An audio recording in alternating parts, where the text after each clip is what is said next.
So what's going to happen to Kamala next? Is she done permanently?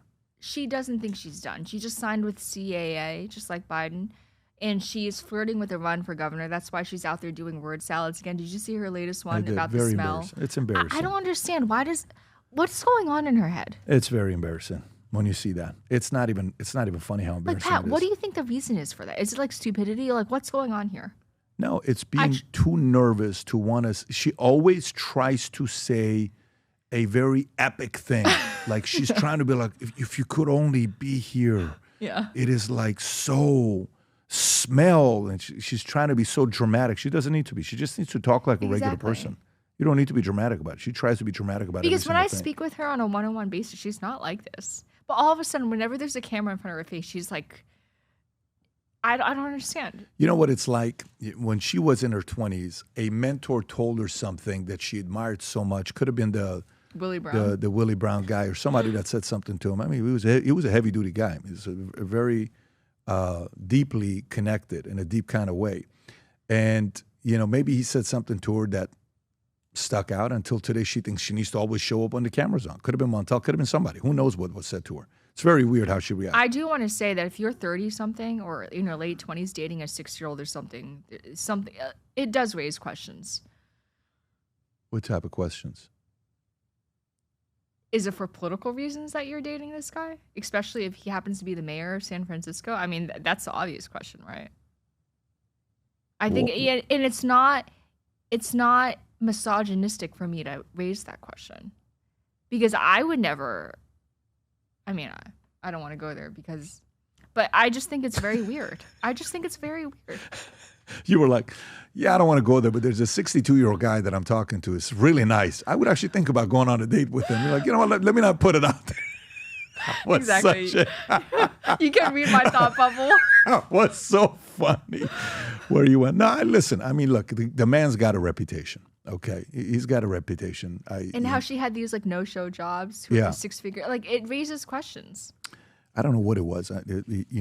Everybody has different nicknames. I think some guy in LA called him a tripod. I don't know what it was. Wow. Whether it was in a media business or something like that. There was something I was said about Willie Brown. But last thing here, anything comes up with Epstein,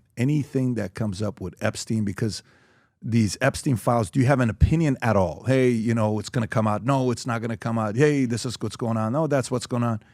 How closely are you following that, and what do you know about it? I just want to say the fact that the DNC elevated Bill Clinton as one of the keynote speakers at the convention and that they had him running around Georgia, around the East Coast campaigning for Kamala Harris, disgusting. It was political malpractice. Who does that appeal to? He's already been exposed as a sexual predator. Anything connected to the Clinton name should be discarded and discredited. It's shameful. It's just shameful. And it's frankly scary that Hillary came so close in 2016. What do you think would have happened if she would have won? It would have been another Bill Clinton presidency. He balanced the budget. He did a few things right.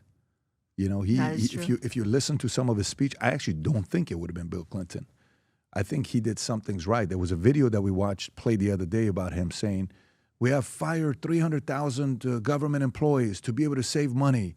We are, saving money with wasted expenditure. We have, for the first time, balanced the budget for 3 years in a row. Never been done before. And they hit da-da-da. And, that was kind of him and Newt Gingrich actually worked very well together at the time, the stuff that was going on. So, but I don't put the two together. I think he's very different than her. When I was in Hope, Arkansas for a funeral, I was going around asking people, hey, is Bill Clinton the player that everybody say he is? They're like, absolutely. I said, how do the locals feel about it? He says, you ever met Hillary? I'm like, no. Wow. He says, if you were married to Hillary, you'd also be running around. He says, that woman is evil. The guy says at one funeral when she was there and the way she treated people and the way she talked to everybody, it's like, man, everybody feared her because she was just an a-hole to all of us. I don't know if this is true or not. I've never had that interaction till the day we break bread, which when one day me and Hillary break bread, that would be an interesting breaking bread.